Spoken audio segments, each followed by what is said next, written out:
Right after we left the safe house, then we came down and was dropped off on the other side of the triple underpass. And we checked back over this way. We spotted the Grassy Knoll on the north side. Next logical shot.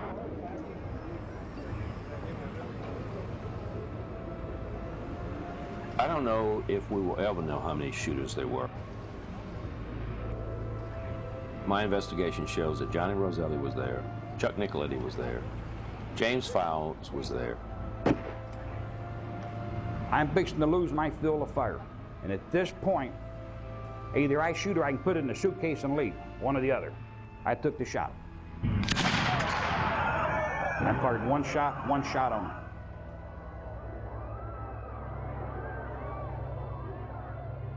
John F. Kennedy was the first American president born in the 20th century. A highly educated man, Kennedy had a grasp of geopolitics and finance that far surpassed most modern American presidents. He also began to address a number of problem areas that had previously been considered off limits to his predecessors. Let every nation know, whether it wishes us well or ill, that we shall pay any price, bear any burden, meet any hardship, support any friend, oppose any foe, to assure the survival and the success of liberty. Kennedy's problems with the CIA began immediately after his inauguration, when he approved a plan already in the works to invade Cuba. The CIA predicted Cuba would rise up against Fidel Castro, but instead the venture proved a bitter failure. The assault has begun on the dictatorship of Fidel Castro. Cuban Army pilots opened the first phase of organized revolt with bombing raids on 3 military bases. 2 of the B-26 light bombers then seek asylum in Florida. On the heels of the air raids, landings were effected by rebels at several places on the Cuban coast, and the rebellion against the red-tinged dictator was on, with the refugee pilot claiming a full-scale army revolt near.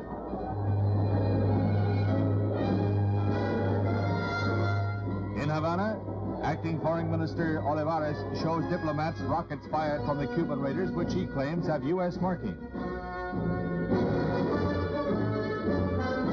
Meanwhile, at the United Nations, Cuban Foreign Minister Roa accused the United States of unleashing a war of invasion. Roa said, in 1961, when it became apparent to the world that the Bay of Pigs invasion was a thinly disguised attempt by the U.S. to invade Cuba, Kennedy declined to use the full weight of American military might, angering the hawks within the Pentagon and CIA. CIA, unchecked, no checks and balances on them, basically ran their own ship, didn't answer to anybody, and Kennedy, at that time, was about to disband them. He wasn't happy with the Bay of Pigs. He wasn't happy with all the operations they had going to kill Castro. He was rather embarrassed by some of the operations they had going. He fired Dulles, and he fired General Cabell. And strangely enough, the mayor of Dallas, Texas, is General Cabell's brother. Kennedy was also having second thoughts on our involvement in Vietnam. Soon after taking office, he had been confronted with a crisis in the Southeast Asian nation of Laos, where the communist Pathet Lao were fighting against the CIA-sponsored General Phu Novosan. As in the Bay of Pigs invasion, all of Kennedy's advisors, including the Joint Chiefs of Staff, urged him to send in U.S. troops. But again, he declined. So you have the military against him. Johnson and Kennedy hated each other. Just prior to his death, Kennedy signed National Security Action Memorandum 263, which effectively called for the return of all U.S. troops from Vietnam by the end of 1965.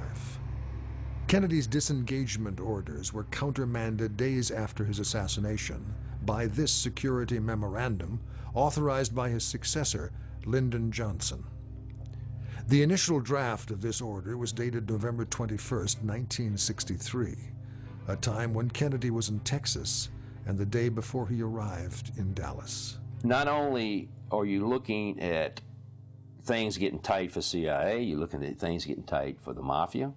You're looking at Bobby Kennedy going after him. I think that in the field of organized crime, I think it's a very serious situation that's facing the country at the present time. I think a lot of steps can be taken in order to deal with the problem. I think it's gotten much more serious over the period of the last 10 years. Robert Kennedy was pursuing organized crime with a vengeance. He launched a crusade which was on the verge of annihilating the mafia. Thousands of mafia members were either in jail, under indictment, or under such close surveillance that they could barely operate. The mob would not have been around much longer if the Kennedys had been allowed to continue their work. So, who did it? Well, I can throw another one in. He's going to get rid of J. Edgar Hoover if he's reelected in 1964, and Hoover knows that. He's mandatory retirement time. What does Johnson do after he gets in the White House but give him a permanent deferment to the day he dies? He could be director if he lives to be 150. So you got all these people that don't like Kennedy. You know, you talk about conspiracy, you talk about how could it last for 40 years without somebody in the conspiracy saying anything. Former Special Agent Zach Sheldon was an agent who worked under my supervision. He called me and presented to me the stage of the investigation on Kennedy assassination that he had been conducting independently. It was quite obvious from our conversation that Zach had the investigators' fire for the investigation, which to a certain degree concerned me. And I wanted Zach, and I told him at this time, to kind of step back and don't let your emotions run, but hold yourself as the investigator and let the information, facts flow. I entered on duty with the FBI in 1970 and became an agent in 1973, where I went to Kansas City, Missouri, then Chicago, Illinois, and then the Houston Division. When I was in Kansas City and Chicago, my main investigative duties was on the Organized Crime Squad. Since retiring in 1998 from the FBI, I have spent a lot of time investigating the Kennedy assassination. Why do we want to open up this sore again? Has there not been enough, Zach? Facts, warrant commission, books, written, documentaries written. What makes your information so different and unique than what has previously been presented? We then decided at this time that Zach must convince me, as the old supervisor, that there was sufficient information here where I would authorize an investigation, meaning predication, a purpose. Why spend the effort? The 1960 election between John Kennedy and Richard Nixon was extremely close. The victory was ensured by Mayor Daley's machine in Chicago, and the overwhelming margin provided in Chicago's First Ward, which was under the control of the Chicago Crime Syndicate, led by Tony Accardo and Sam Giancana. The husband of Antoinette Giancana, a good friend of mine and colleague, her name, of course, is on the book here. The husband is a man named Bob McDonnell, who was Sam Giancana's good friend and also his lawyer. Bob McDonnell was the one that introduced Sam Giancana to Father Joseph Patrick Kennedy in Judge Tuohy's office. Judge Tuohy was a well-known judge in Chicago. So Sam Giancana was told by Father Kennedy, you helped to elect my son, John F. Kennedy, for the presidency, and we will go easy on your operation. So Giancana did a great deal to make sure about John Kennedy's election. For example, in the first ward that he had control over, it was 79% for Kennedy. In the 27th ward, that he also had great control of, it was 85%. That's opposed to a 66% average voter turnout for Kennedy. Basically, Joe Kennedy promised the mob the White House. You elect my son, and the White House is yours. Well, what did? They thought they elected his son because Illinois is the one that flipped it, and West Virginia. Well, who flipped it in Illinois? None other but Chicago, and they felt like they got Kennedy elected. So when Bobby steps in, they felt betrayed. Bobby Kennedy, of course, was Attorney General, and he decided that he would make his name going after the mob. And he certainly did. And then Sam Giancana had this lockstep surveillance. Even when he went to the bathroom, there was somebody going to the bathroom with him, namely an FBI agent. This was not a good idea, to double-cross the mafia. Carlos Marcello, the crime boss of New Orleans, became a target of Robert Kennedy's war on crime when he was unceremoniously dumped into the jungles of Guatemala, where he had to endure several days of hardship while fighting for his life before making it back into the United States. FBI Special Agent Michael Wax spent much of his time in New Orleans working undercover on the Marcello case and provides invaluable insight regarding Marcello's anger at the Kennedys. During our time with Mr. Marcello, which was quite extensive, he made reference to his problems in the past with the Kennedy family. Anytime there was a mention of the Kennedy family or the Kennedy administration, he would get extremely violent about it, would go into a tirade over what had happened to him at the hands of specifically Robert Kennedy, who was then Attorney General. In the spring and summer of 1963, according to credible federal witnesses, 3 major mafia figures were all discussing plots to kill John and Robert Kennedy, John or Robert. Carlos Marcello, mafia boss of New Orleans, spoke about killing President Kennedy. Santos Traficante, mafia boss of Tampa, predicted that Kennedy would be killed. And Jimmy Hoffa, who was the Teamster boss, who was close with both Traficante and Marcello, is asking an FBI informant to procure some explosives to murder Robert Kennedy. In addition, the mafia stood to lose millions when Castro kicked them out of Cuba and ended what could be called Cuba's role as a client state for the mob. And Sam Giancana, he had a multi-million-dollar shrimp industry, a number of hotels and casinos in Havana. All of it was lost thanks to the Bay of Pigs. And so he blamed Kennedy, of course, as many people have, for the disasters of the Bay of Pigs, when he lost many millions of dollars. The CIA, Cuban refugees, and organized crime began a strange union to try to assassinate the Cuban leader Fidel Castro. Prior to November 22nd, 1963, the mob were in bed with CIA. Years before, they connected through a guy by the name of Robert Mayhew, who was a retired FBI agent, that put the Chicago mob together with the CIA and came up with the operation to kill Castro. Chauncey Holt's links to organized crime go back to the late 1930s when he met future crime boss Peter Licavoli. Chauncey Holt's expertise and value for the mob began after the Second World War, when he served as a bookkeeper for mob boss Meyer Lansky. Holt, through his links with organized crime, became involved in the shadowy world of the CIA.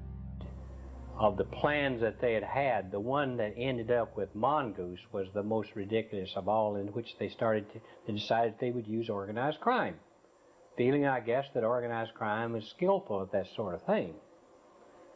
They may be certain types of assassination they're good at, but other types they're not. So they enlisted, the better-known names, Giancana, Rosselli, in Operation Mongoose. We had Edward Lansdale and William King Harvey, all the guys who later became legend, and there's no use to expound on their career. that got involved in this. When you speak of the mob, they're one and the same as far as the CIA at that particular time.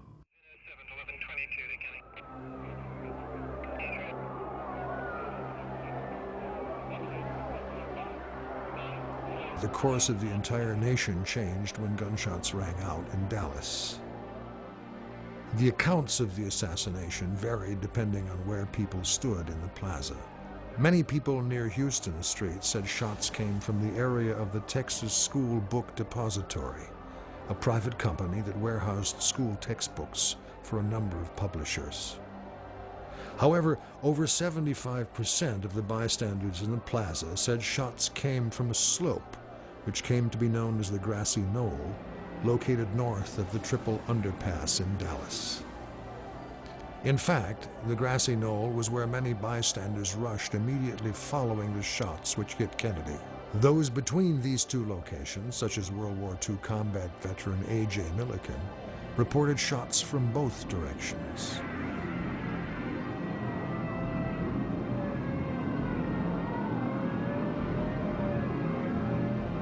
At this point, it looks as though it could have been one or two or even all of the people within the car may have been the victims, may have been struck by shots. We don't know.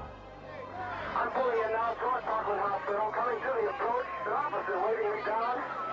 He's waving me around. There's a cordon. There's already a cordon of police officers running from their cars. When the gunfire ended, the president was rushed to nearby Parkland Hospital, where he was pronounced dead shortly after 1 p.m. Acting Press Secretary Malcolm Kilduff indicated the fatal shot entered his boss's right temple. It's a simple matter, Tom, of a bullet right through the head.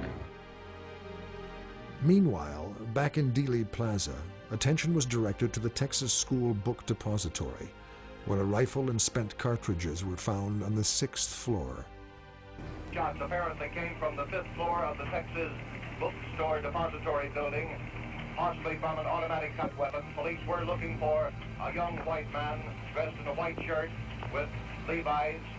Within an hour of the Kennedy assassination, a young ex-Marine named Lee Harvey Oswald was arrested for slipping in a South Dallas movie theater without paying. But police obviously had more serious charges in mind. As they hauled Oswald from the theater, some were heard to shout, "Kill the president, will you?" Oswald himself seemed fearful of being killed. He shouted to bystanders, "I am not resisting arrest." Upon arrival at the Dallas police station more than an hour and a half after the assassination, it was discovered that the man police had arrested had two sets of identification, one in the name of Lee Harvey Oswald and another for Alec James Heidel. Chauncey Holt's duties included the making of false identifications for the CIA, at which he was considered an expert. We did false identifications, a number of false identifications that ended up in the hands of authorities. We did other IDs for Oswald in both his name and Heidel, some of which, as far as I know, never ended up in anybody's. What happened to them, we don't know. Jay Bartell is a longtime friend and associate of Chauncey Holt. Bartell worked with Holt on many operations and can verify his connections with the CIA. He was associated with people that I believe and he believed were definitely connected with the death of the president. The immediate aftermath of the assassination of John F. Kennedy was fraught with lies and inconsistencies that raised more questions than answers. Hoover found out almost immediately after the assassination, of course, that it had occurred, and so he called Robert Kennedy out at Hickory Hill. Kennedy was having a crime conference out there. He informed Robert Kennedy that the president had been shot and that I think he had been seriously wounded, and he said he'd call back when he got more information, and then he called back a short time later and simply informed Robert Kennedy very casually, very coolly that the president was dead. And that was the end of the conversation. And after that, from that time on, he would not deal with Robert Kennedy directly, just essentially dismissed him after that. The morning after the assassination, he presented Lyndon Johnson with a highly biased report that had very selective data in it that just simply was designed to implicate Oswald. Even before Oswald was even charged with anything, Friday afternoon, a few hours after the assassination, before Kennedy's body even arrived in Washington, Hoover had already dictated an internal memo, in essence saying that Oswald was guilty. The president's body was forcibly removed from Parkland Hospital in Dallas by the Secret Service and taken to Bethesda Naval Hospital in Maryland, where an autopsy would be performed that evening, Friday, 22 November 1963, by two naval officers who had no previous experience with gunshot victims. Two FBI special agents, James Seibert and Francis O'Neill, are assigned to witness the autopsy of John F. Kennedy. What they see will contradict the findings of the Warren Commission. James Seibert was a supervisory special agent at Hyattsville, Maryland, when I was transferred there in '63. James Seibert was the type of agent I wanted to be. I got on the phone and Tully said that he had just received information from Bureau headquarters that we were to get in the motorcade, follow the motorcade all the way up to Bethesda where the autopsy was going to be done, witness the autopsy, and hand carry any bullets that might have been removed from the body over to the laboratory to preserve the chain of evidence. Those were our instructions. During this autopsy, we made notes. Based on these agents' testimony, when the body was unwrapped, there was no clothes. In order to do an autopsy properly, you need to be conversing with people that have the clothes, or the best is the fact that the clothes are there with the body. Had they had that information available to them, they would have been aware that the jacket and the shirt both displayed a hole about 5.5 inches below the collar, a location which is also reflected on a diagram of the body subject to the autopsy by J. Thornton Boswell, who was assisting James Humes in conducting the inquiry. Also, these agents stated that at no time did the doctors at Bethesda call or touch base with the doctors at Parkland Hospital to see if there was anything they needed to know and what was done as far as trying to save Kennedy's life. These two agents basically observed a shot to the back, upper back of Kennedy that entered the body, approximately 5.5 inches below the neckline and approximately 2 inches to the right of the spine. There was no entry wound to the neck. Several weeks later, the doctors in Dallas were presented with the autopsy report, which said that there was no entry wound to the throat. Actually, the autopsy doctors did not see that wound. They claimed that because the tracheotomy had been made horizontally through the wound, that they did not see any sign of an entry wound to the throat. They claimed, instead, that there was a shot that went through Kennedy's upper back or lower neck and that it exited through the throat. But they didn't actually see any evidence for that in the throat. They did see an entry wound in the back, but they were not able to track it more than a very short distance. In their examination, it was a shallow wound that really didn't go anywhere. This particular wound to the back never penetrated the body. In fact, upon probing the wound only went approximately 2 inches into the body and quit. There was enough concern about this as to where the bullet is or why can't we find an exit wound that Agent Jim Seibert went to the phone and called an agent in the firearms unit of the FBI in the lab, Agent Killian, and discussed with him the probability of an ice bullet because they had a wound with no exit and they couldn't find the bullet.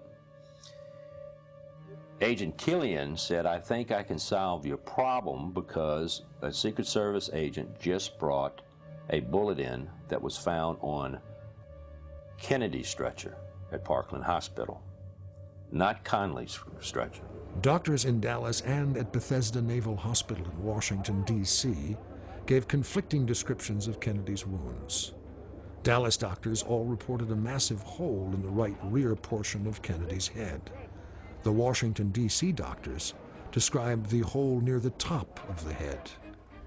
There is an ongoing conflict between what the Dallas doctors saw and reported versus what the autopsy doctors in Bethesda, Maryland saw and reported.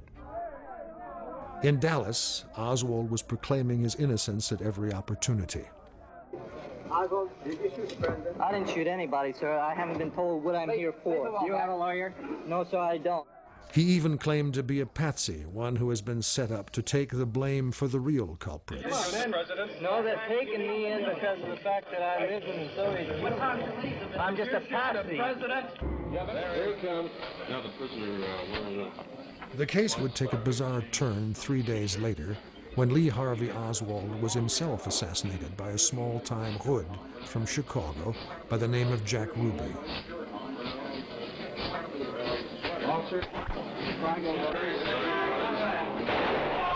been shot. He's been shot. Lee Oswald has been shot. Where's the man with a gun?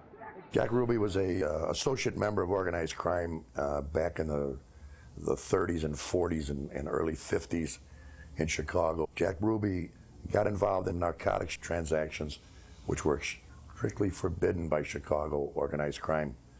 And he was set to be hit. They were going to whack him. Somebody interceded for him, which was Eddie Vogel, and rather than kill him, they just moved him, banished him from Chicago, and moved him out to Dallas through several other places. I think that he had spent some time in New Orleans, and I believe that he also spent some time in Tampa, Florida, before he ended up in Dallas, Texas.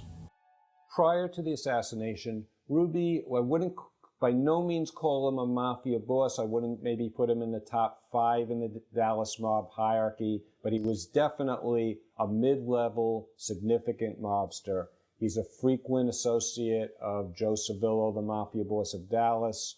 He's close contact of Joe Campisi, the mafia underboss of Dallas. Witnesses describe him running a string of gambling operations. To do gambling in Dallas, you had to get it cleared through Jack Ruby. There's a witness, an FBI report from 1956, among many others, that describes Ruby as a significant figure in narcotics operations. Again, you had to run a narcotics operation in this case, they had to clear it with Jack Ruby. This witness was re-interviewed after the assassination events. She confirmed, yes, no question, that was Jack Ruby. The first clue to the mob's involvement in the Kennedy assassination is Jack Ruby's phone records. You look through his phone records, and this is something I did and the House Select Committee did, and you find many, many matches between his phone calls in 1963 and notorious mob figures around the country. And what's interesting is you look at the rate of his out-of-state calls. In January 1963, it's a very low rate. You come up to the week before the assassination, and the rate is 25-fold what it was in January. And then, when we get to the final days before the assassination, no telephone calls. All of a sudden, people are coming in and meeting Jack Ruby in Dallas. The night before the assassination, Ruby saw Joe Campisi. After Ruby shoots Oswald and gets in jail, who visits him? On November 30th, according to police records, again, Joe Campisi, mafia underboss of Dallas, comes to visit Jack Ruby in jail. Jack Ruby gave clear clues to his role in the assassination when he was interviewed on camera. The world will never know the true facts of what occurred, my motives. The people that had so much to gain and had such a material motive for putting me in a position I'm in will never let the true facts come above board to the world. Now these people are in very high positions, Jack? Yes. Jack Ruby said he would reveal the true story of the Kennedy assassination if he was moved from Dallas to Washington, D.C. for protection. Ruby feared for his life if he testified in Dallas, but no transfer to Washington, D.C. was ever authorized by federal authorities. Jack, what do you think about the hearing? I want to correct what I stated before. If he was vice president, remember I said he was vice president? Yes, I did when I mentioned about Adlai Stevens. If he was vice president, there would never have been no assassination of our beloved President Kennedy. Would you explain it, Jack? Well, the answer is the man in office now. Within a week of the assassination, Lyndon Johnson had appointed a commission to investigate the death of his predecessor, which was chaired by the Chief Justice of the United States, Earl Warren. The investigative responsibilities of the commission, however, would be delegated to the FBI, which was very successful in covering it up. In this document, drafted on November 22nd, Dallas police inform FBI Director J. Edgar Hoover of other suspects in the assassination. Hoover dismisses the information prior to Oswald's even being charged. Clearly, minds have been made up hours after the event. There was an editing process that Hoover went through where affidavits of individuals were altered, things of this nature. There was a lady who worked in the depository who in her original affidavit, she stated that she had seen Oswald as late as, I believe, 12:25 or later in the second floor lunchroom of the depository. This is just 5 minutes before the, well, actually, according to the published schedule, 12:25 was when the president's motorcade was supposed to be coming by the depository. Yet in her final affidavit, the one that became public and so on at the time, stated that she had seen Oswald at 12:15 or later. And I think there were other individuals who later stated that the things that they said were not what appeared in the final affidavit. From the outset, like I say, they couldn't get cooperation from Hoover, and that's why they had to make the demand for raw data on December 16, 1963. And they, like everybody else, they were insiders. You imagine yourself in their situation. Here they've been appointed by the president to look into this thing, and they've been told by the president the man who's in charge of this is J. Edgar Hoover, and they're looking for the data, and he won't give them the data. I mean, in the same context, in the same time period, the president is making public statements strongly endorsing J. Edgar Hoover. As the commission began their work, they faced several major problems. The rifle found in the book depository was not a high-velocity weapon, and the Army Ballistics Test Center reported 3 metal shims had to be placed under its telescopic sight to make it accurate enough just to test. FBI experts knew that Oswald's rifle could only fire every 2 seconds, and films of the assassination indicated the entire shooting took place in only 6 seconds. 3 shots was allowable for one assassin, and that was pushing the time limit. A week after the assassination, the FBI had concluded that Kennedy had been struck by 2 bullets, and Texas Governor John Connally the 3rd. The autopsy report from Bethesda Naval Hospital would maintain that the shot that hit the president in the back had exited his throat and gone on to damage Governor Connally, an hypothesis that became increasingly important, even crucial to the commission's findings, when it turned out that a distant bystander, James Tague, had been injured by a shot that had missed altogether. This placed the government in the awkward position of accounting for all of these wounds on the basis of only 2 bullets. The physicians at Parkland, moreover, and many other witnesses had observed a massive blowout to the back of the head, so great that, in fact, brain tissue in large quantity was hanging out of the skull of the president. They got this sheet unwrapped off the head. There was a big gaping hole in the right rear of the head back here by the scallop part. And he said in apparent surgery of the head, in the head area. So we made notes of this. They also observed a small wound to the throat, through which a tracheostomy was performed in a vain attempt to assist the president in saving his life. That afternoon, the physician who had performed that tracheostomy, Malcolm Perry, at 3:16, told reporters that the president had been shot in the throat from in front, an observation he had made personally and which he repeated 3 times. Subsequently, in order to affect the government's official position supported by the evidence, Gerald Ford had the description of the wound to the back, which actually had entered 5.5 inches below the collar, changed to describe it as having entered at the base of the back of the neck. He admitted this when the AARB people contacted him out in Vail, Colorado by phone. He admitted that he had made this change. If you would believe these 2 agents and believe their testimony in their report, they do 2 things. Number 1 is they guarantee you and show you right there that there's a cover-up, because they see totally opposite of what the Warren Commission puts down in their final report. Number 2, you take the back wound that never exited the body, definitely didn't enter the neck and come out of the neck. You take away the magic bullet. If you take away the magic bullet, you have 4 shots. So basically they prove a conspiracy because they prove there's a 4th shot, and they prove there was a cover-up because they saw totally opposite or different things than the Warren Commission puts in their report. Spector said Seibert said he didn't make any notes.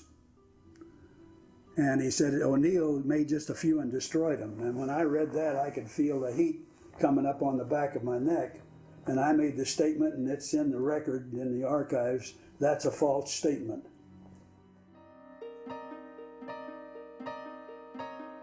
What is so interesting about these 2 agents' testimony is, number 1, they wrote a report. The only people in that room that wrote a report. They can tell you every person that came in and out of that room, what happened. Both agents are talking centimeters and millimeters. And if you don't take notes, you can't possibly remember centimeters and millimeters. And this report was given to headquarters, FBI headquarters, on Tuesday, the day after the funeral. There is no doubt, completely no doubt, that J. Edgar Hoover read this report. Number 1, he had to. I mean, the interest of the death of a president of the United States, you know the director of the FBI is going to read the report. But I have confirmation of the fact that he did, because Tuesday to Thursday or Friday, he has a conversation with President Johnson and quotes the report as far as where the bullets were fired from, or in where they hit the body, and comments in that conversation. You could tell he read that report. How many shots were fired? 3. Any of them fired at me? No, there was all 3 at the president. All 3 at the president, and we have them. 2 of the shots fired at the president were splinted, but they had characteristics on them so that our ballistic expert was able to prove that they were fired by this gun. The 3rd shot, which hit the president, he was hit by the 1st and the 3rd. The 2nd shot hit the governor. The 3rd shot is a complete bullet that wasn't shattered, and that rolled out of the president's head. It tore a large part of the president's head off. This official story would later change to accommodate the single bullet theory. Well, the interesting thing about that, you have 2 agents, his agents, present in an autopsy of the death of a president, and they don't testify before the Warren Commission. That is strange. Why? They travel all over the country. They try to grab every witness in Dealey Plaza, the ones they want to hear, and disregard the ones they don't want to hear. But you have 2 federal officers, federal agents, that don't testify before that Warren Commission. It's plain and simple.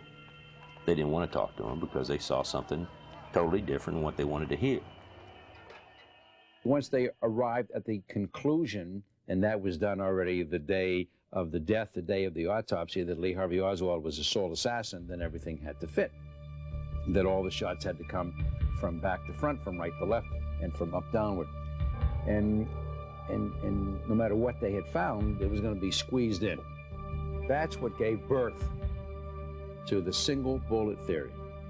which has been attributed primarily to Arlen Specter, now U.S. Senator from Pennsylvania, but which was then seized upon by everybody because they had to grab, as a drowning man floundering in a sea with tempestuous storms, they've got to grab at something to survive. They already had everything in place. How could they put this together? Well, they come up with the theory that the bullet that hit John Kennedy in the back, at its now new upward revised location, coursed through his upper chest, base of the neck area, emerged from the level of the knot of the tie, which is where the hole was that the pathologist had missed on the night of the autopsy, and then re-entered John Connolly's back, pierced his right lung, fractured the right fifth rib, destroying 4 inches of that bone, exited from the front of John Connolly's right chest, re-entered the back of John Connolly's right wrist, led to a comminuted or shattered fracture of the distal end of the radius, a very dense, heavy bone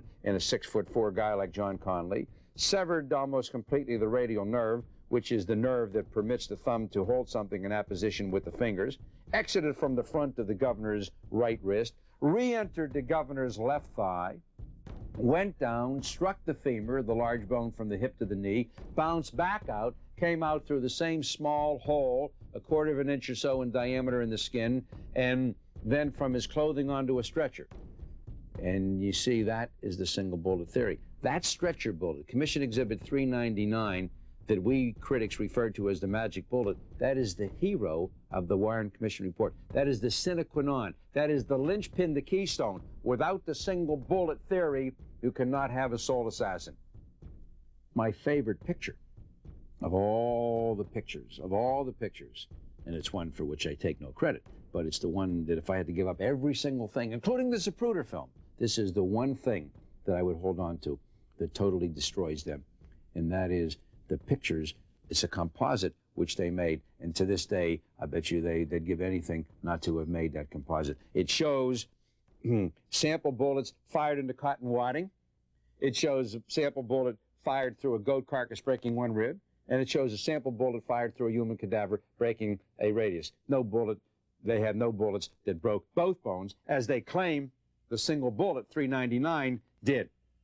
Well, when you look at the composite, the ball game's over. Let's go home. The case is over. Close up shop. The judge has just dismissed the case because the prosecution is giving us this evidence that shows that it can't be done.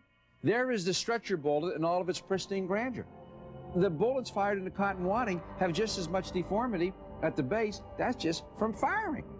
A bullet fired through a goat carcass rib shows significant deformity, and a bullet fired through the radius of a human cadaver, forget about it. They have mushrooming, peeling back effect. In fact, some of the bullets fragmented. Don't forget, they took the bullets that in their minds and eyes were the least damaged. And that is their experiment, which shows that it can't be done.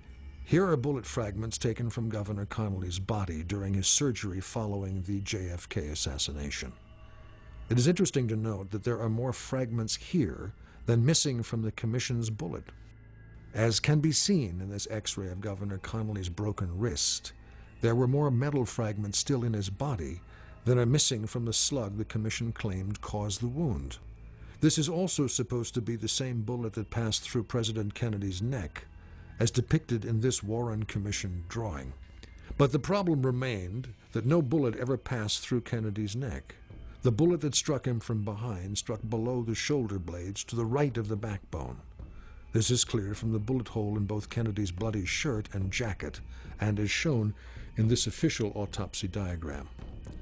The original autopsy diagram was marked verified and signed by Kennedy's own personal physician, Dr. George Berkeley. Yet when published for the public, Berkeley's notation was deleted. Was the Warren Commission unaware of this discrepancy in the location of the back wound? Not according to this page from transcripts of the Commission's meeting held on January 27, 1964.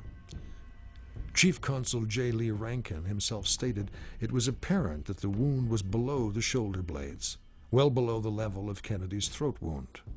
He started to ask how it could turn in midair and move downward to strike Governor Connolly, but stopped, realizing this clear evidence disproving their single bullet theory was going on the public record. In this April 10, 1964 memorandum regarding Oswald's background, from a commission attorney to Rankin, it is stated that there are details that will require, quote, material alteration and, in some instances, omission.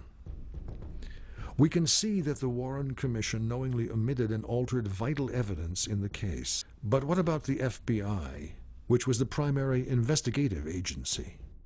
I was able to come across a lab report dated November 23rd, 1963. All the evidence that was gathered during the afternoon of November 22nd, gathered by the Dallas Police Department, was turned over to Special Agent Vincent Drain of the FBI in Dallas. He personally flew this evidence to the FBI lab. The FBI lab conducted their test, wrote their report, and returned the evidence on the same day, November 23rd, 1963. There were 2 spent shell casings given to the FBI from the Dallas Police Department, not 3. There was no prints found on the rifle that supposedly Oswald fired. On the inner part of the rifle, anywhere on the outside of the rifle, or even the clip, or the casings, or the bullet that was found in the rifle. There was no evidence to show that the brown paper the Warren Commission says he carried the rifle in that day. The lab did not find that the indentations of the folding wrapping paper matched the rifle, and they did not mention of any kind of oil on the paper that would have came from the rifle. This evidence was returned to Dallas on the afternoon or night of November 23rd, 1963.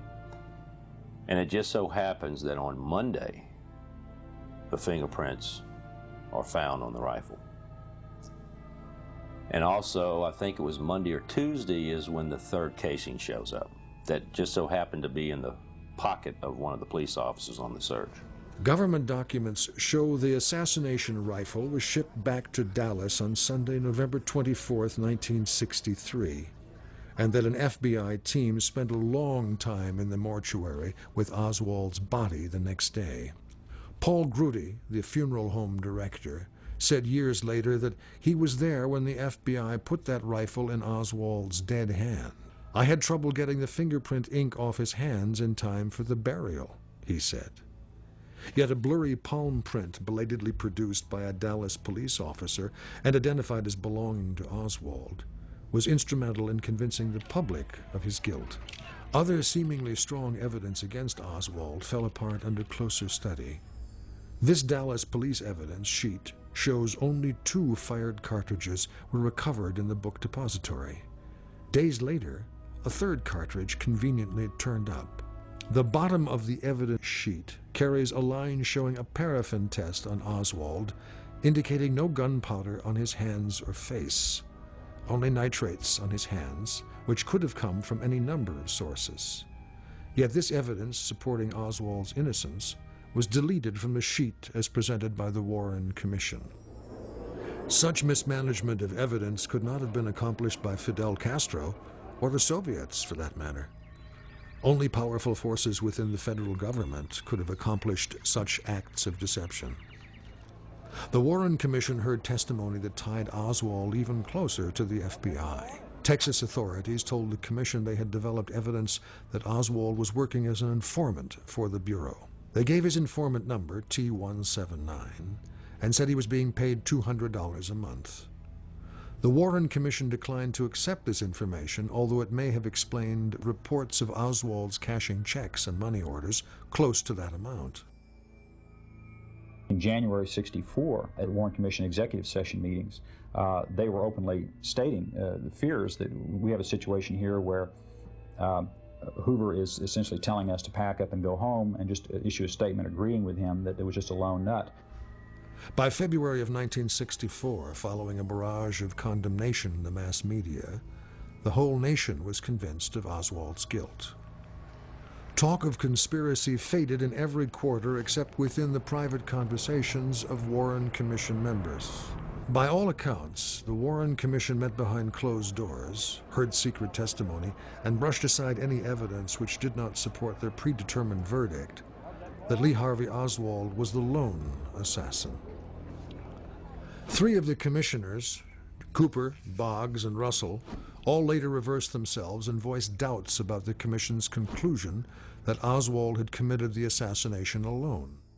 The most shocking and disappointing aspect of the case was the lack of thoroughness and completeness of what the Warren Commission had done. It's mandated to tell the truth to the American people. When our government investigates, I cherish our government.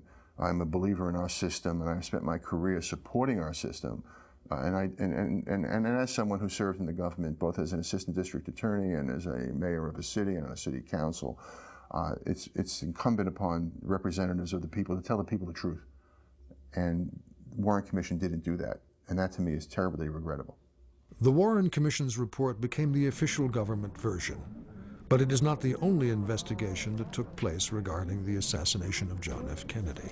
In fact, the idea of multiple assassins became the last official position of the federal government in 1979, when the House Select Committee on Assassinations announced that, on the basis of 2 separate reports from acoustical scientists, at least 2 gunmen were involved, and therefore, quote, President John F. Kennedy was probably assassinated as a result of a conspiracy, unquote. The committee's conclusion added official weight to the many writers and researchers who for years had been claiming a conspiracy. Most Americans don't realize that the last official verdict of the U.S. government was one of conspiracy. An example of evidence pointing toward conspiracy is the account of Lieutenant Colonel Marvin, who claims he was asked by the CIA to kill Navy officer William Bruce Pitzer. Pitzer was present at Kennedy's autopsy and responsible for making films and photographs. There is evidence that Pitzer kept copies for himself, which he refused to release. First of all, I was called up to Colonel C.W. Patton's office. He was my commanding officer of the 6th Special Forces Group. And I went up and he said, there's a company man waiting to meet you out under the pines. And there was one other officer there too. So we both walked towards the CIA officer from Colonel Patton's office.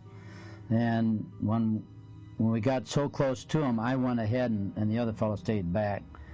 And he had with him a piece of paper, and he handed it to me and had a name on it, William Bruce Pitzer. And he said, this man has got secrets that he's going to give to the enemy. And we'd like to have him taken care of. Would you like to do it? And I said, certainly. And I said, well, where is he located? Because I was on orders to go to Vietnam. So I assumed it was someplace outside the United States, because that's what we were told we'd do. And he said it was in Bethesda Naval Hospital, Bethesda, Maryland. And I said, I can't do that. I said, I got a wife and 3 children. I can't just all of a sudden disappear here in the United States like I'd have to in order for me to take care of that mission.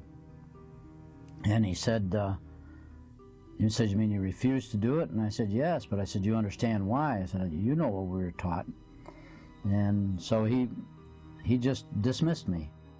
However, a year later, Pitzer was found in his office with a bullet in his head, and his death was quickly ruled a suicide.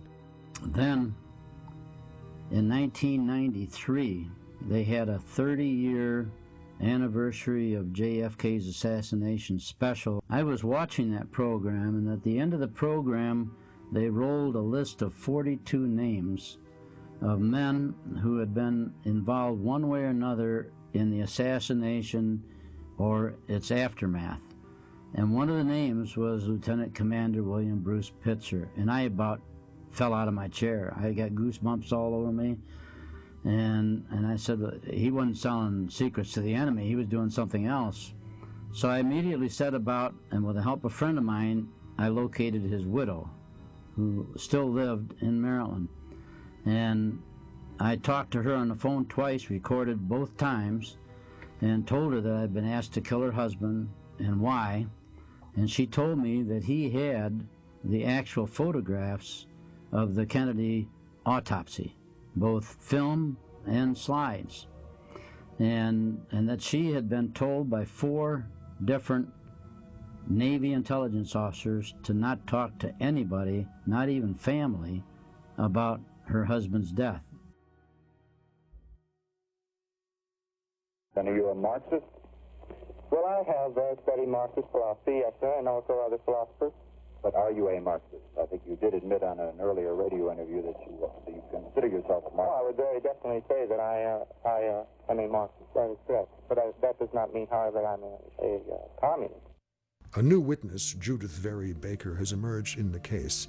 Baker contends that she enjoyed a relationship with Oswald that went beyond a passing friendship, and she can shed light into the dark corners of Oswald's activities, especially those in New Orleans during the summer of 1963. Lee never in a million years was a real communist or a defector, a real defector. All of this, as most people should know by now, all of this was part of his dream to be a double agent, a secret agent. A bright young man, Oswald's background was no more different than many other Americans in the 1950s until he entered the Marine Corps. While serving in Japan at the CIA's largest Asian base, Oswald was recruited into U.S. intelligence, according to several fellow Marines. A former CIA finance officer, James Wilcott, testified to the House Select Committee on Assassinations that based on his experiences in the Orient, including conversations with other CIA men, he believed that Oswald had worked for the agency while in Japan. Items found in Oswald's possession following the assassination also indicated intelligence work. His notebook mentioned microdots, a widespread spy technique for photographically reducing information to a small dot that can be hidden in mail or books. In light of Oswald's known interest in photography, his ownership of such a camera is not too unusual. However, it was determined that his camera carried a 5-digit serial number which did not exist among the Minox cameras distributed for commercial sale.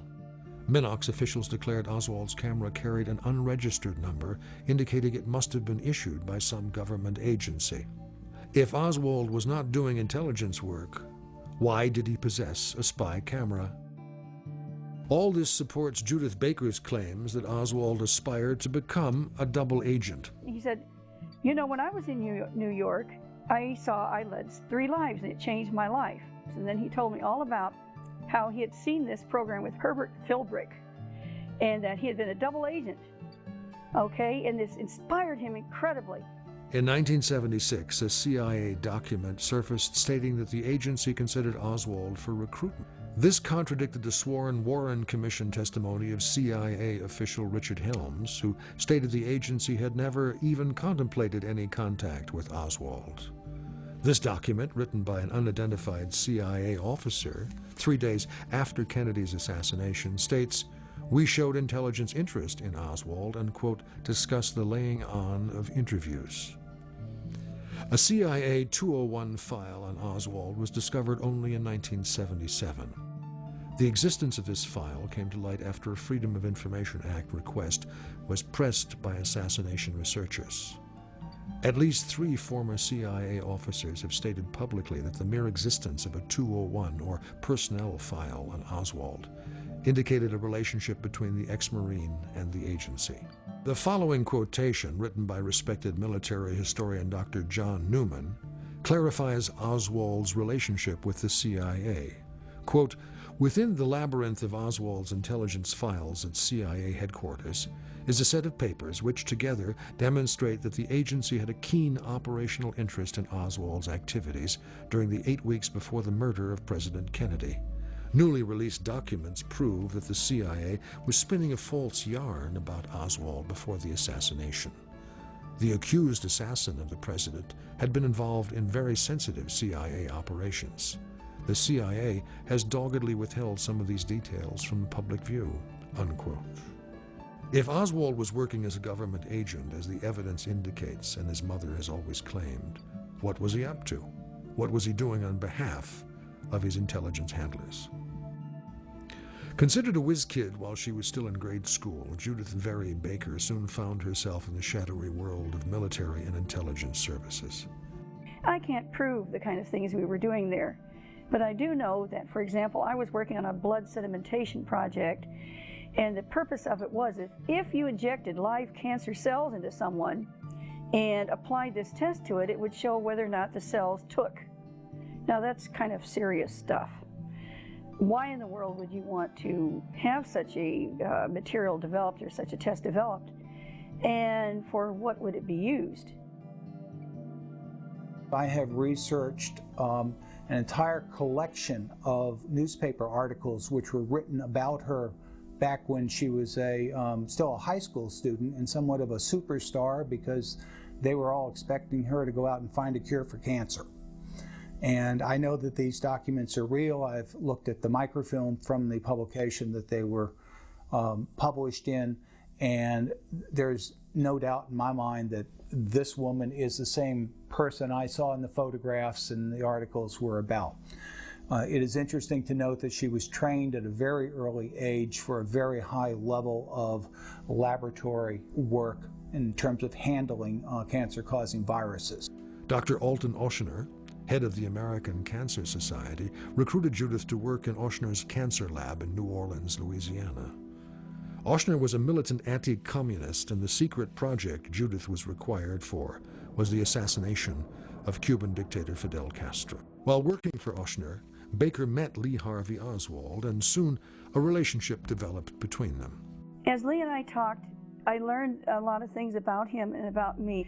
He told me, I haven't been able to find anyone within light years with the same kind of interests as me, so many of them. I couldn't get my eyes off of him either. There was an attraction that was electric between us. Her claim concerning knowing Lee Harvey Oswald, she has a number of original documents in her possession which show that she worked at the same company that Lee Oswald worked at, which was the Riley Coffee Company, that she started on the same day he started on, that she left the company on the same day that he left. And I think that is a pretty good collection of documents to support her claim that she knew Lee Harvey Oswald in New Orleans in the summer of 1963. Lee Harvey Oswald brought Judith into contact with a string of unsavory characters in New Orleans. One of them, Guy Bannister, the former head of the Chicago FBI office, was involved with dealing arms to anti-Castro Cubans from his New Orleans detective agency. An associate of Bannister's was David Ferry, described by New Orleans District Attorney Jim Garrison as, quote, one of history's most interesting individuals. Ferry was a brilliant eccentric, easily recognized by the wigs and painted eyebrows he used due to an unusual disease that left him hairless and bald. Ferry also was working in cancer research. A laboratory was discovered by the investigative team working for District Attorney Jim Garrison during his investigation into the Kennedy assassination. And this was an underground medical laboratory which was reportedly using cancer-causing viruses to create cancer, located on Louisiana Avenue Parkway in the apartment of a man named David Ferry. David Ferry had definitely penetrated into a ring that was serious, and all of his connections with the mob and everything were quite secure. However, he was our man. He was our man in the government. But Judith soon learned there was a dark and sinister side to this research. I was given more information at this time on the kind of projects that they were thinking about to get rid of Castro, and there were numbers of ideas going around. But the one that Ochsner was interested in, and it was in his field, he was the expert par excellence. He was the #1 expert probably in the world on lung cancer. He'd already seen how the polio virus could kill someone. One of his ideas is that if we could just piggyback in on the SV40 virus, lung cancer, if we could give the cigar-smoking Castro lung cancer, and he could die quickly, and he had some evidence that we could do this with what's called galloping cancer. Judith's boss, Dr. Ochsner, was closely tied with the CIA-associated group Inca. Inca was an organization called the Information Council for the Americas. This was essentially an anti-communist propaganda operation out of New Orleans, where they shipped tapes, anti-communist tapes, to radio stations all throughout Latin America. Inca was founded by Dr. Alton Ochsner, who was also the president of International House and an important member of the trade community in New Orleans. And the financing for Inca came primarily from Dr. Ochsner and from the business community of New Orleans. One of the most important people on the list was the owner of WDSU Radio and the owner of WDSU Television. This is important because these are the stations, the radio stations, that hosted the Oswald debates, and they were the stations that sent out the cameras to videotape Oswald handing out his leaflets. So there is an involvement with Ochsner, with Inca, and with Oswald going on in New Orleans in the summer of 1963. And we have a record album which was produced and released by Dr. Alton Ochsner concerning the radio debates involving Lee Harvey Oswald. And on the back of this record album is a photograph of Dr. Alton Ochsner where it points out that he was one of the few people in the listening audience who knew about, quote, Oswald's defection to the Soviet Union before the debate. Now, I want to ask the question directly.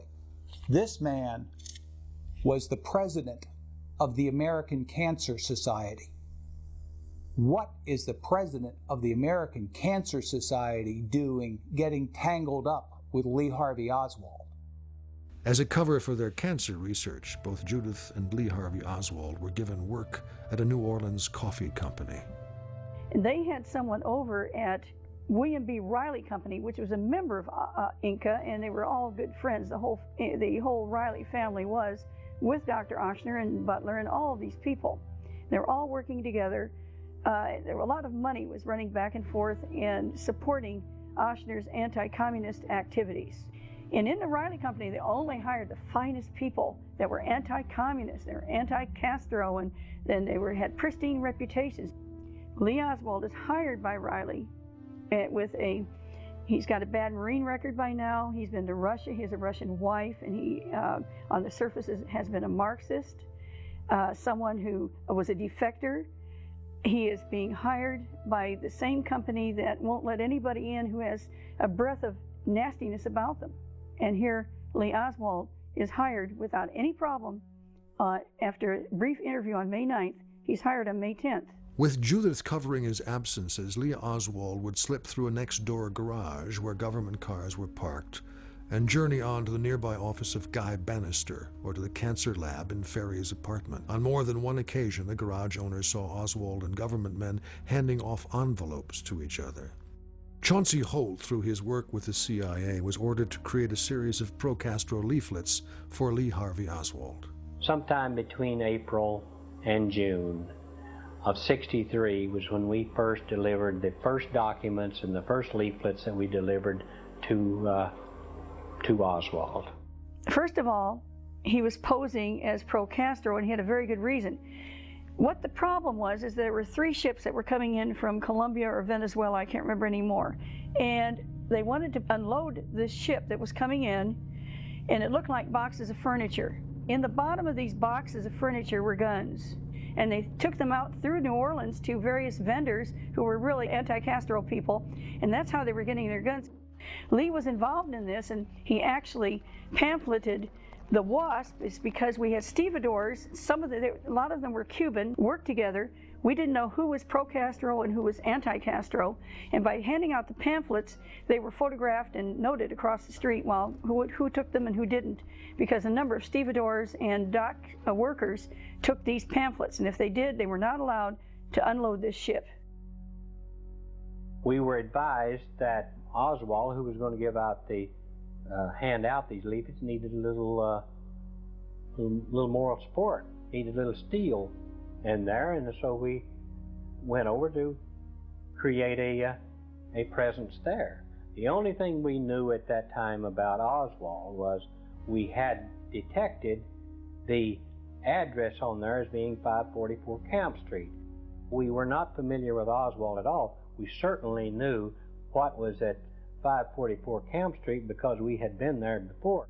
Guy Bannister had an office in the building, although he used an address around the corner, but he was in that same building. So we made the connection that way, but as far as who Oswald was, we just assumed it was some kind of a disinformation program because Oswald's name was on documentation. It wasn't his picture. Others had his picture and his name Although at that time we never seen Oswald. We didn't know which one was the real guy. He started handing out the pamphlets, and we were right in anti-Castro country. You know, people were coming and going. Some of them seemed to be just passerbys. Some seemed to be rather had an unusual interest in it, as though they were part of the group. On August 9th, Lee was arrested for handing out pamphlets, and I had gone over there from Riley, I was still working at Riley, to hand him some that I had trimmed, that had been printed crooked. And these are bright yellow, you couldn't miss them. And the other thing I did is I kind of encouraged him, and you know, I couldn't kiss him in public, but I squeezed his hand.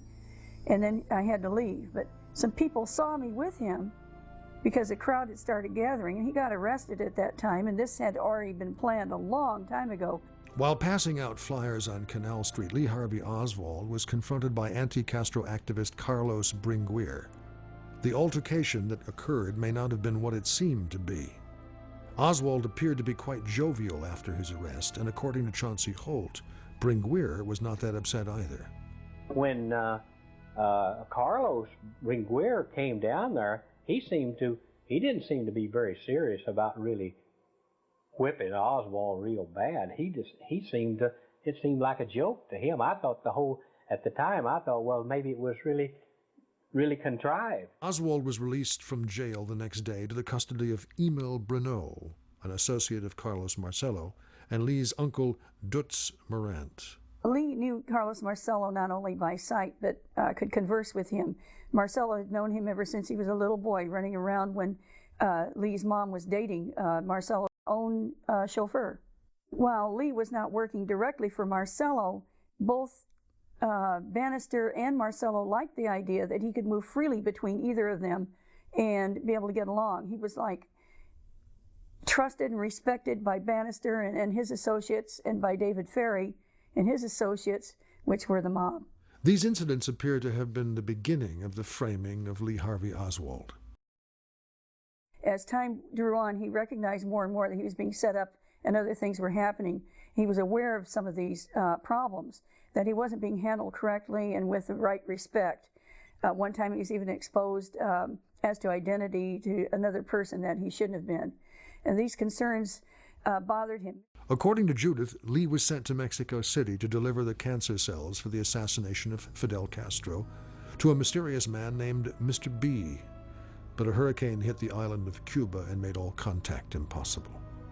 Mr. B, he was supposed to meet in Mexico City. Mr. B is someone who could have been Frank Bender, or it could have been Benson, another name that David Atlee Phillips used.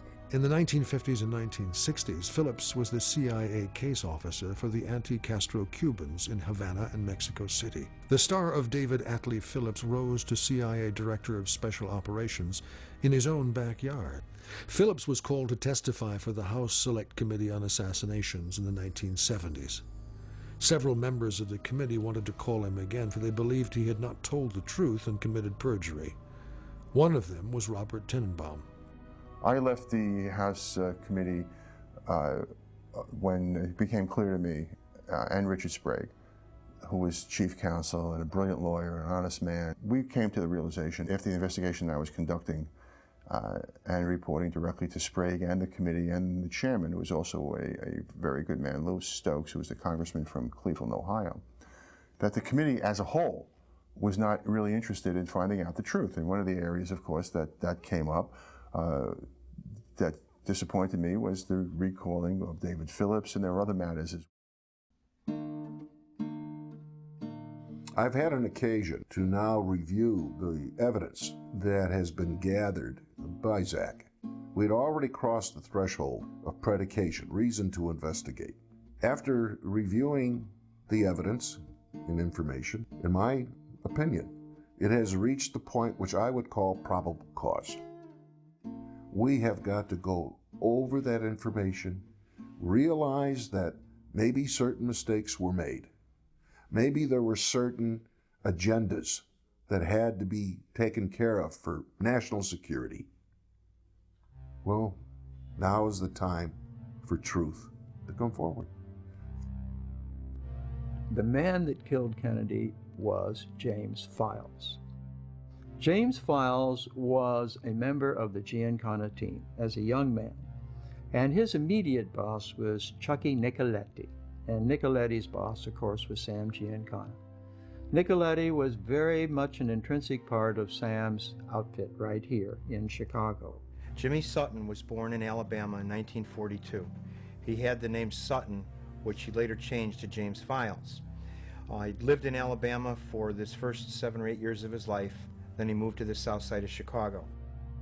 In approximately 1958, 1959, Jimmy decided to join the Army. He was then shipped to Vietnam. He was ultimately in Laos and Cambodia. In 1960 to 61, Jimmy, while back in the United States, was recruited, while he was still James Sutton, was recruited by David Atlee Phillips for the Central Intelligence Agency. After Jimmy finished with his basic military, he came back to the south side of Chicago, and he ran across a couple gentlemen that he'd grown up with, and one of them being that he had later met by the name of Charles Nicoletti. In approximately 1979 or 1980 in Chicago, I had an investigation involving James Files. In this investigation, I identified the fact that Files was hijacking tractor-trailer loads of merchandise and bringing them to Chicago and selling them. We were able to purchase 3 of these loads, and with conversation that we had with Files, it was known that he was definitely a, say, not a godchild, but basically a really running buddy of Chuck Nicoletti's. Also at that same time, Files was involved in a chop shop operation and was bringing these vehicles down to Dallas, Texas. Through this investigation, I was able to come very close to an individual that Files knew, and this individual told me that once in Dallas, Texas, they went through Daley Plaza. Files became very weird, made a comment to the effect that if the American people really knew what happened, no one would be able to handle it. This statement, I felt, was definitely made, or this individual wouldn't have told me this. The question then was, why did Files make that statement? Joe West was a private investigator whose investigation of the assassination began in 1989. In 1992, West met former FBI Special Agent Zach Shelton. I told Joe West about this comment that Files had made in 1979 and told him if he really wanted to check up on a good lead, he should find Files, and at that time I knew Files was incarcerated somewhere in the United States. Initially, Files was very reluctant to talk to Joe West. When Joe West first originally contacted me here at Stateville Prison, I was on a visit. The counselor came in the visiting room where I was at and stated that she wanted me to come out and make a phone call. I told her, I said, no way, I'm here 365 days a year. I'm not leaving my visit to go make a phone call. I said, who's calling? She told me, someone from Texas named Joe West. I told him, I do not know the party. I said, tell them I'll call them on my time, not their time. I'm on a visit. Don't bother me when I'm on a visit. The next day, they got me out of my cell. They took me downstairs and got a phone call hooked up. Initially, Files was very reluctant to talk to Joe West. Slowly and meticulously, West established a relationship with Files. Through months of personal visits and detailed correspondence, Files began to reveal his participation in the JFK assassination, but would only confess if he were granted immunity from prosecution. West was negotiating immunity from Texas authorities when he became ill and suddenly passed away in 1993. As Files had come to respect Joe West, his death was a major factor in his willingness to come forward with the confession that West had been seeking from him.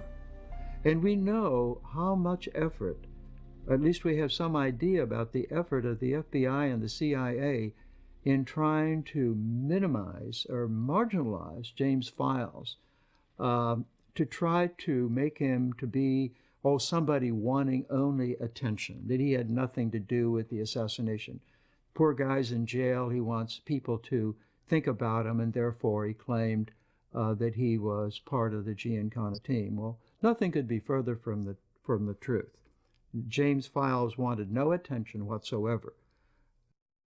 There is reason for a reasonable person to believe further in-depth investigation is required. And that this investigation is required not only to answer the question that are in millions of the minds of the American people to this very day of what happened, but also to answer the questions in further in-depth that Zach's investigation has presented. As far as who was in Dallas, Texas on the day of the November 22nd, 1963, we have James Files, Chuck Nicoletti, Charles Nicoletti, who was one of the top sub-bosses in the Chicago mob, and also Johnny Roselli. Johnny Roselli was the link between the mob and the CIA at that particular time.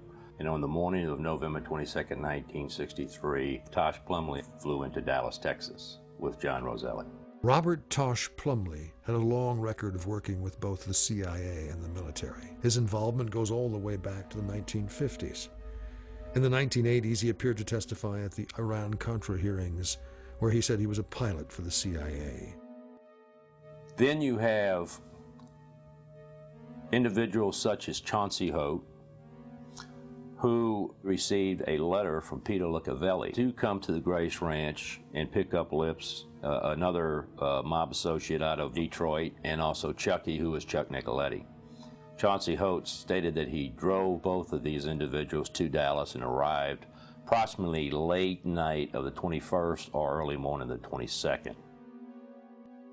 What had been a plot to kill Castro turned to a plot to kill Kennedy with a ready-made fall guy by the name of Lee Harvey Oswald. With Kennedy's failure to provide air cover during the Bay of Pigs invasion, his unwillingness to invade Cuba during the Cuban Missile Crisis created a convergence of interests aligning anti-Castro Cubans, the Mafia, and the CIA, who now felt that they would be better off with Kennedy out of the way, and the stage was set for the assassination of the president. Lee was aware, I think in April, that there was an either-or situation that was developing. Either Castro goes out or Kennedy goes out.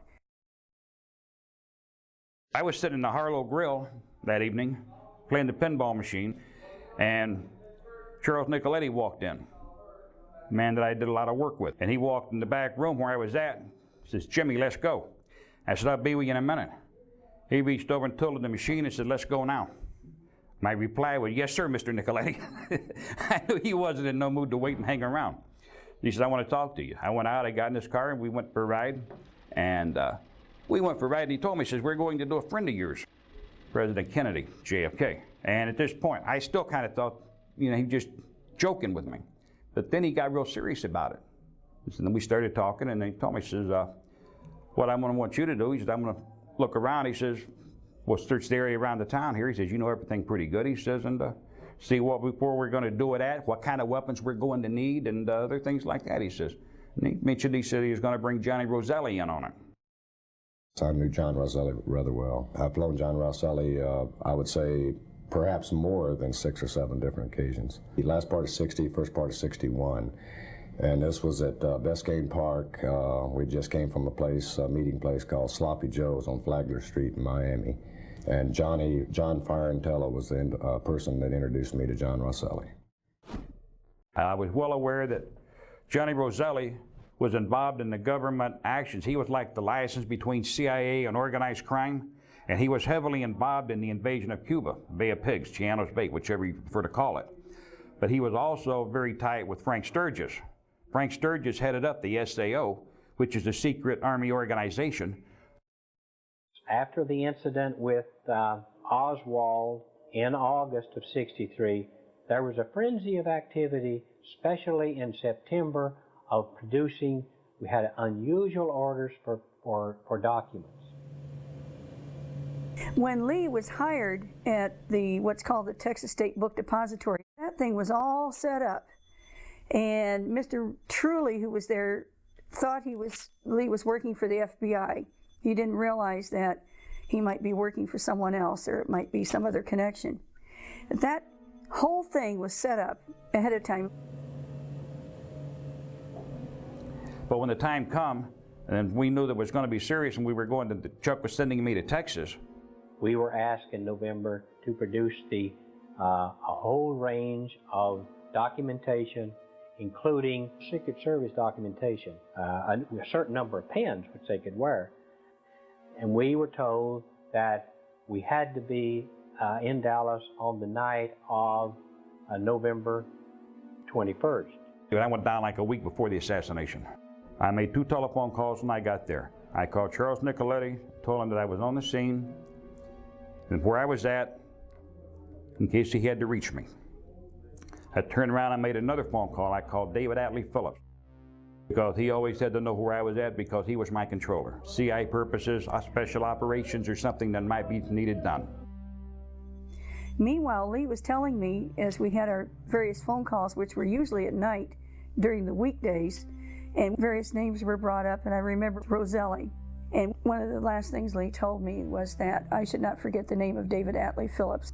Phillips was traced as a suspect as a result of the testimony of Cuban exile leader Antonio Veciana, a friend of Files who knew his CIA case officer only under the alias Maurice Bishop. He was pretty much convinced that the man he met sometime in September in Dallas, who was identified to him at that time as Mr. Bishop, was probably David Atlee Phillips. David Atlee Phillips' whereabouts on November 22, 1963, that were confirmed by his brother James Phillips. James stated that his brother admitted to him that he was in Dallas on the day of the assassination. James J. Canty was the pilot that was coming with me to simply fly the plane back with me. We stopped off in Tucson at Pete Licavoli's ranch, and Charlie Nicoletti and Leo Masuri wanted to make the drive with us, and we would all alternate in the driving so we could drive straight through. We had been told that an incident was going to be created which could be laid at the door of the pro-Castro Cubans. The word attempted assassination was never used. The last phone call I received from Lee was Wednesday, November 20th. At this particular time, he or David Ferry later, one of them, either he told me or David told me later, that he was part of an abort team, a team that was trying to stop the assassination. 2 days before the assassination, a woman named Rose Chermy, a dancer in one of Jack Ruby's nightclubs, was set to pick up a shipment of narcotics.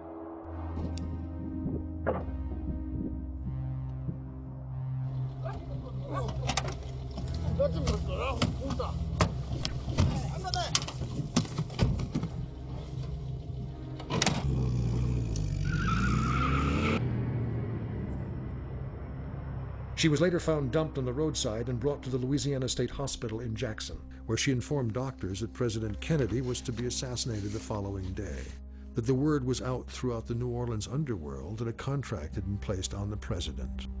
When the doctors informed the Dallas police after the assassination, Dallas police responded they had no interests and had found their man. Our team flew out of West Palm Beach, a place called Lantana, to Tampa, and then Rosselli and a couple other people got on board in Tampa. We flew to New Orleans, where 2 people got off, 3 other people got on. Rosselli stayed on board.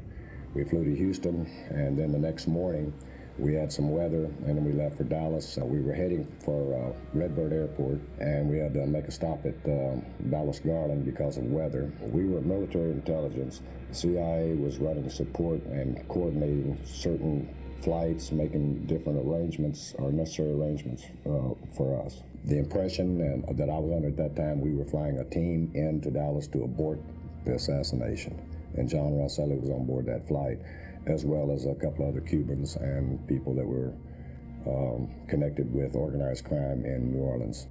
We have a brilliant sun at this moment.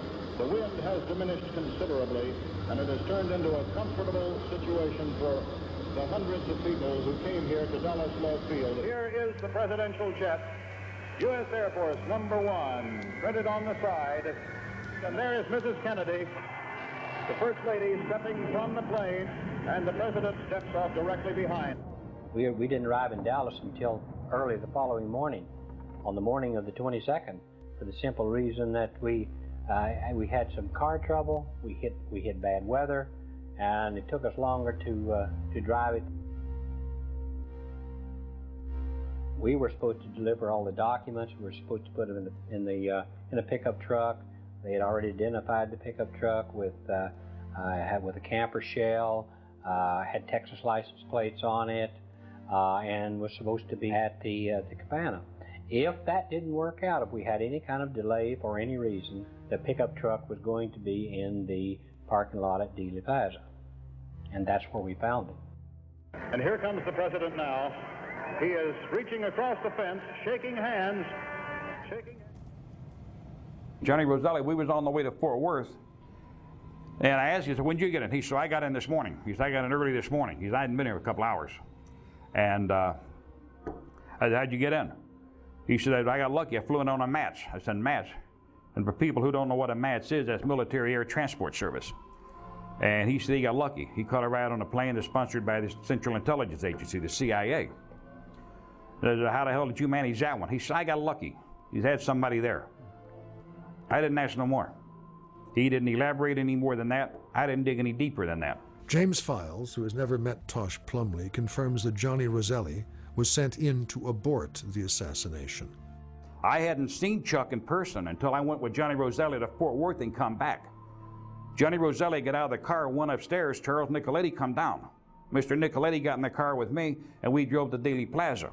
There's the gunmetal gray limousine, blue and gray. The President and Mrs. Kennedy seated on the back seat, Governor and Mrs. Connolly on the second seats or jump seats, and then the official driver and Secret Service men are in the front seat.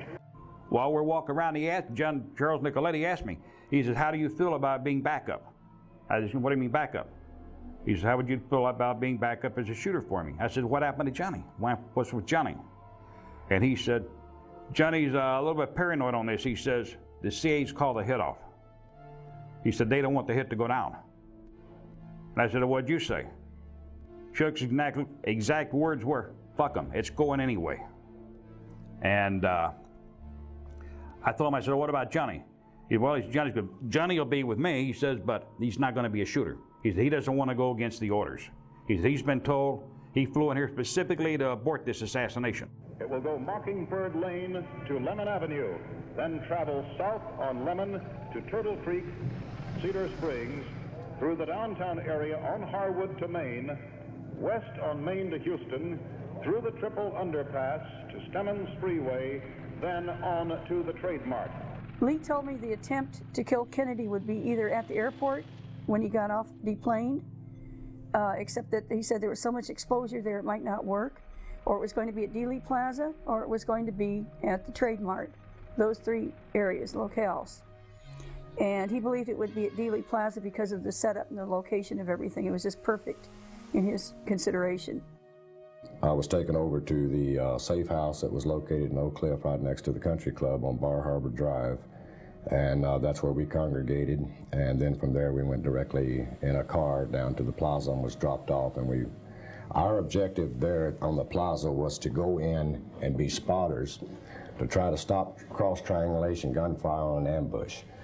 We had people that filtrated out into the plaza, and the object there was to get next to anyone that possibly could have been a shooter and take them out.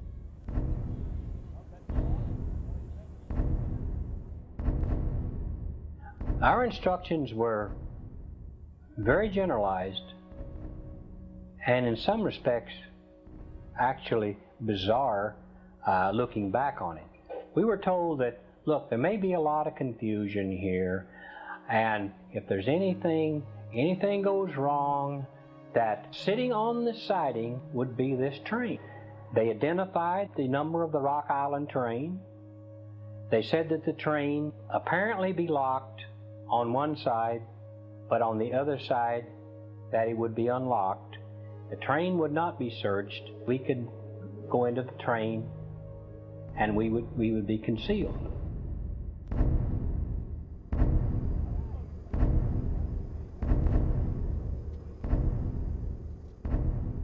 After I took Charles Nicoletti back to the hotel, I went back to the plaza, secured the car, got my briefcase out with a gun in it with a fireball in it. I went into the railroad yard. I secured that over there, put it away so nobody see it. Reversed my jacket inside out. I'd taken my hat, great door like.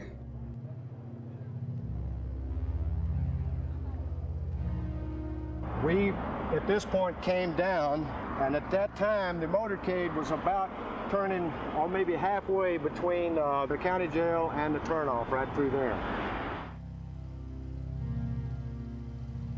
Sergio and I came over here, looked at these light posts here, decided, okay, if we had a shooter, more than likely he would be right along in here, using the left or the right side of these posts as a reference points for timing or whatever. And then we observed the rest of what the motorcade as it came around.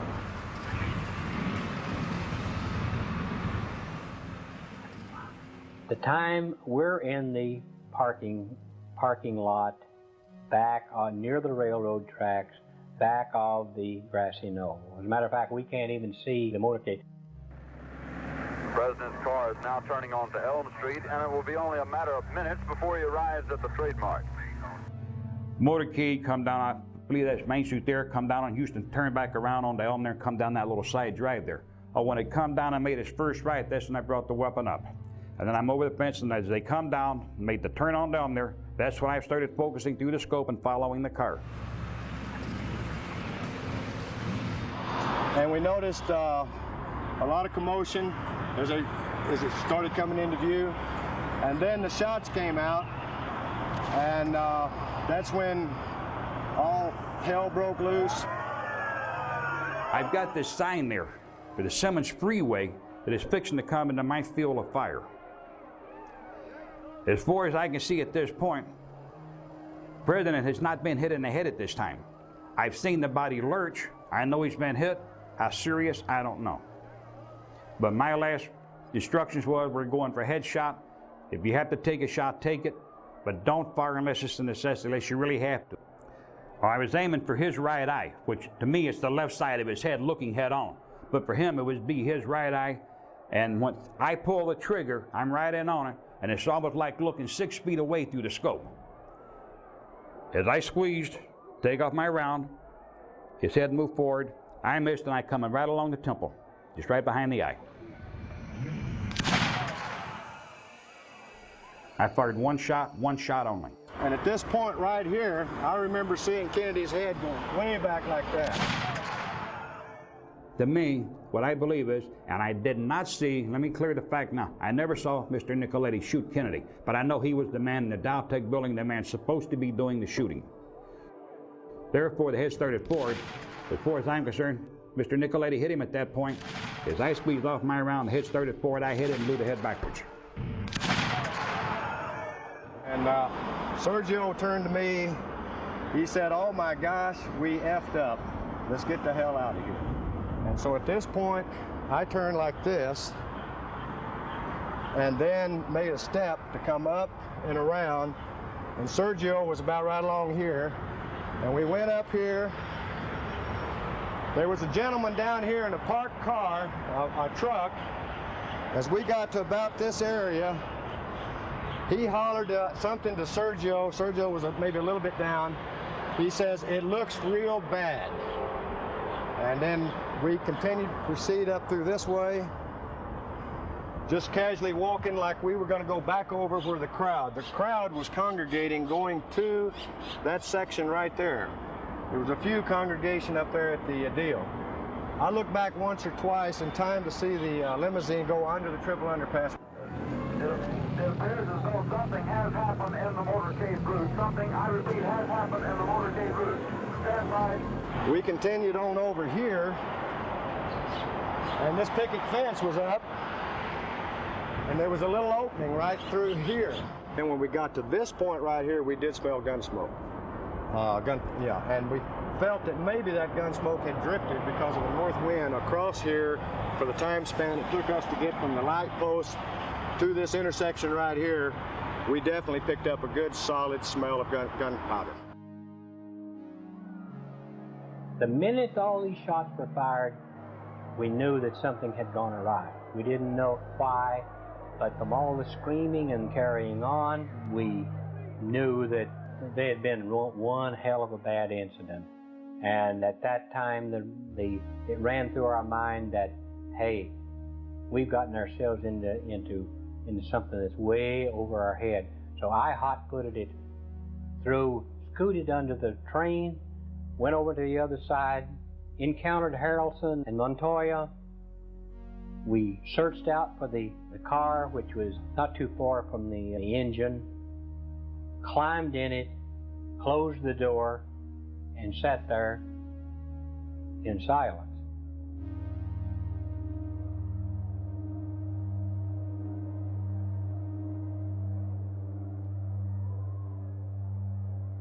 I knew Dave was going to call, and it rang, and I answered. And on the other end, I hear panic-stricken David Ferry like I've never heard before. And he's even crying and weeping, and everything had gone wrong. Everything that possibly could have gone wrong had gone wrong. And he was aware of what had happened to Lee. He said that they were going to get mob lawyers to get him out. They could spring him. He hadn't yet been, there was hope because he hadn't been actually blamed for the death of the president.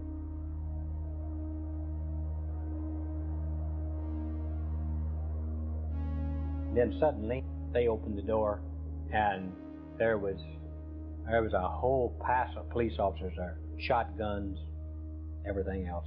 They took us out. We tried to identify ourselves, and we said, "Hey, we're federal agents. We're working on this thing," and they said, "Well, come with us," and we strolled along.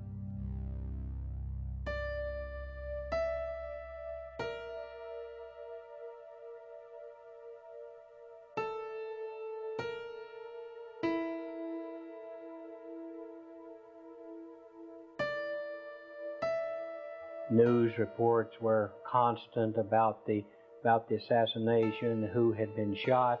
We learned that we'd already learned that the president was dead before we left. We learned that Connolly was going to survive. We learned that according to the news reports, that the assassin, whose name they gave us, had been captured. At that time, of course, we realized that we were involved to some extent, and of course the county wasn't privy to as much information as I was, and we just simply discussed the thing. And at that point, I told him that that I was sure that Oswald had been set up.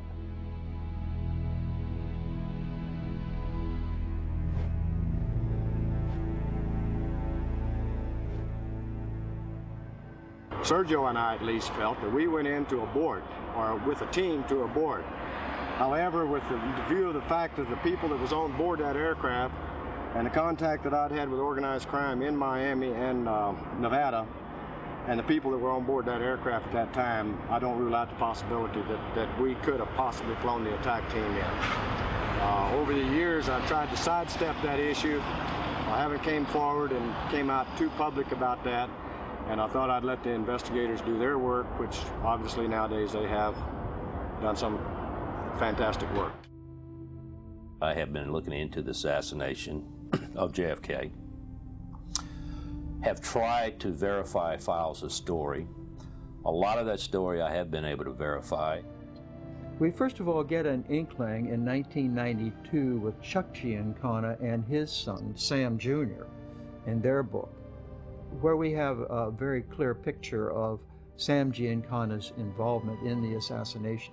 But then we do have the taped confession of James Files in 1996, and then after that we have the extended tape. And those of us in Chicago have looked at that tape many times, including Antoinette Giancana's husband, and we find that everything that Files has said about every member of the Giancana team is consistent with everything we knew.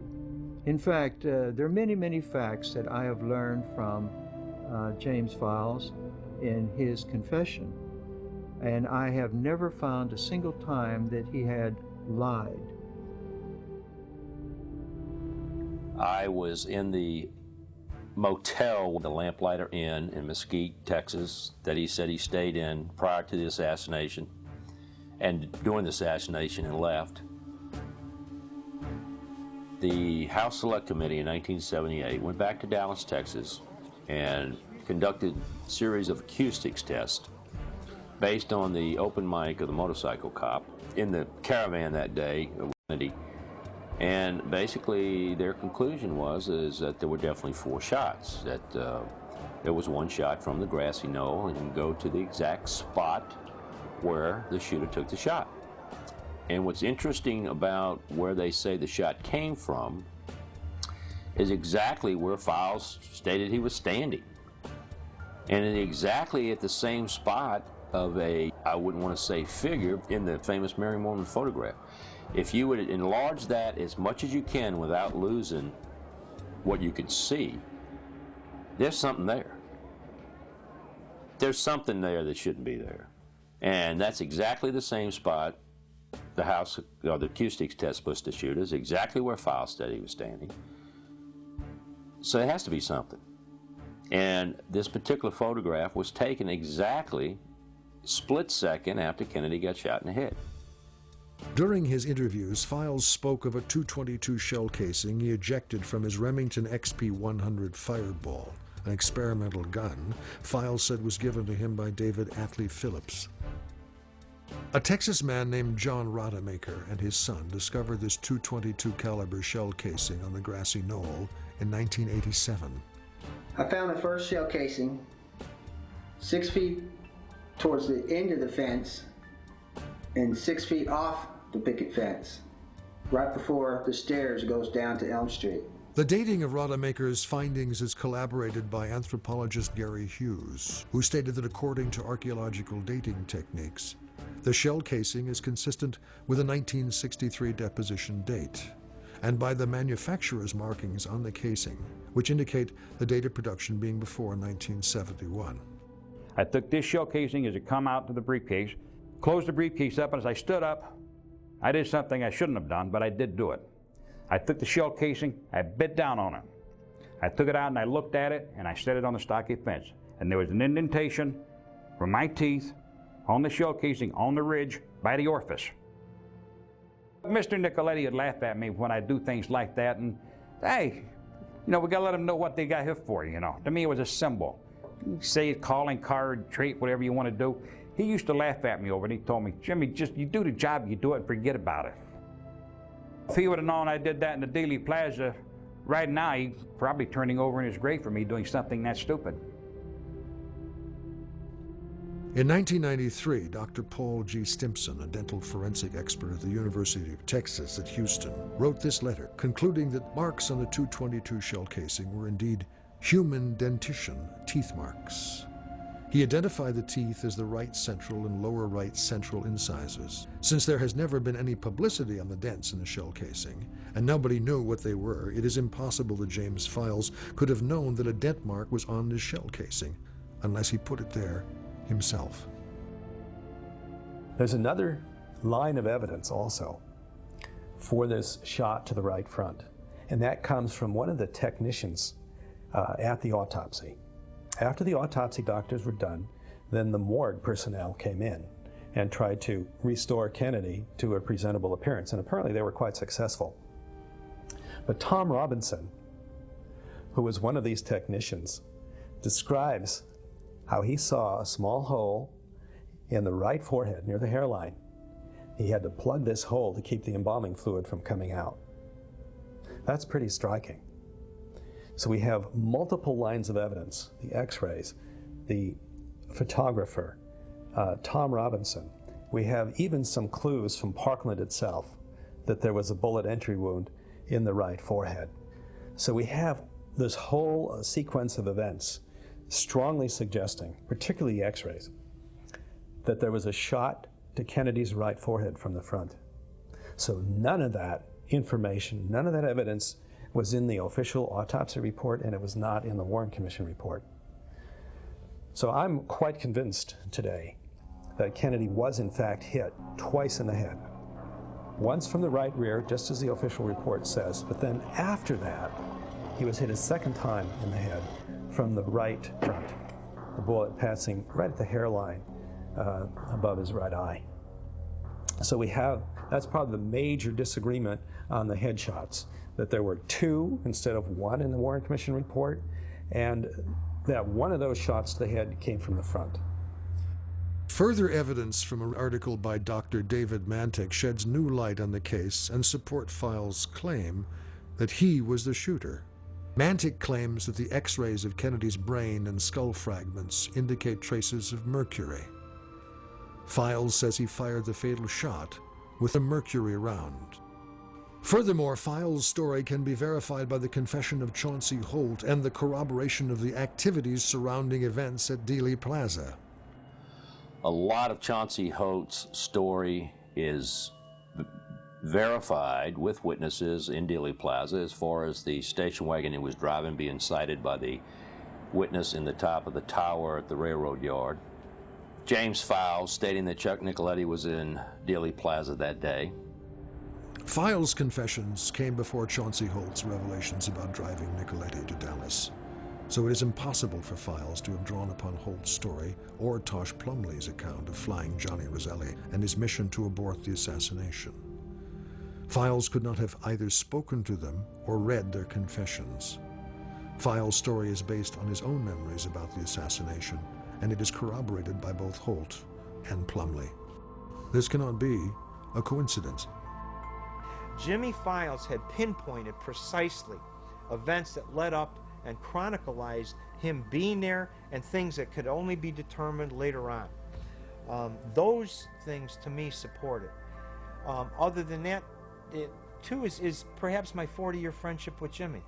I've never directly tried to catch Jimmy in a lie. I had no need to.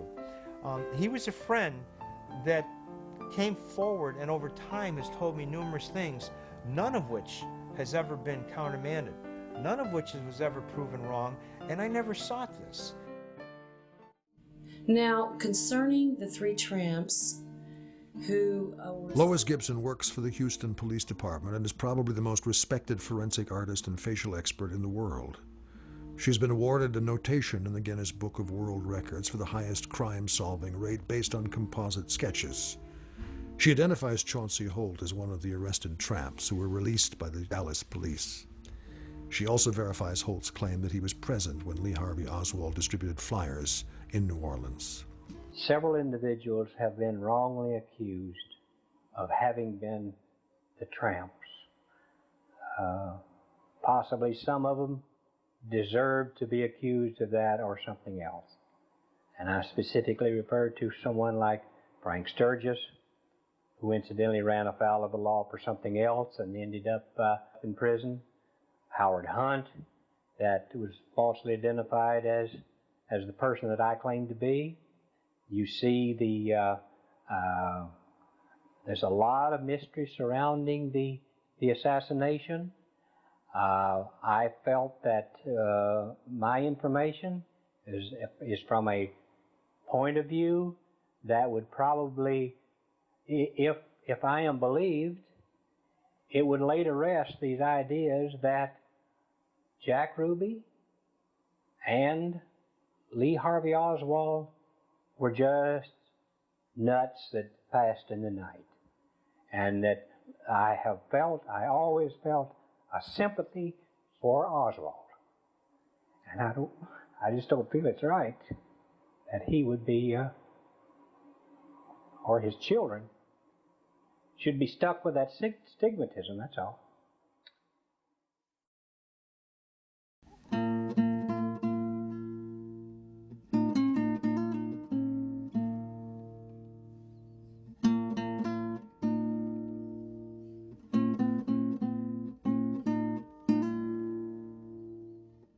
Tried so hard to hide the real facts behind it too, that I think right now the count has gone up to 102 people have had one kind of mysterious death or another that were related to trying to get out the truth about the Kennedy assassination, including the man I was asked to kill.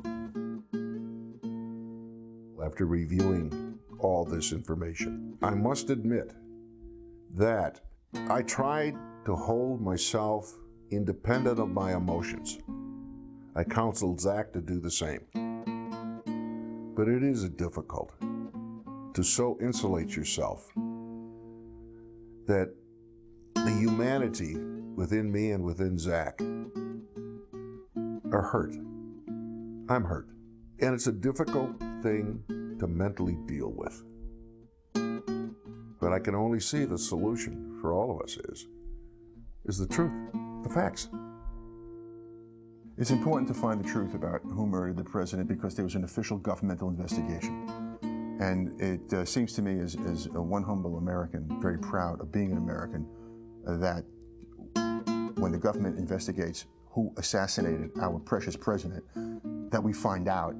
And at the very least, if we can't find out, we tell the American people what we did find out during the course of the investigation and the reasons why we weren't able to find out exactly what happened.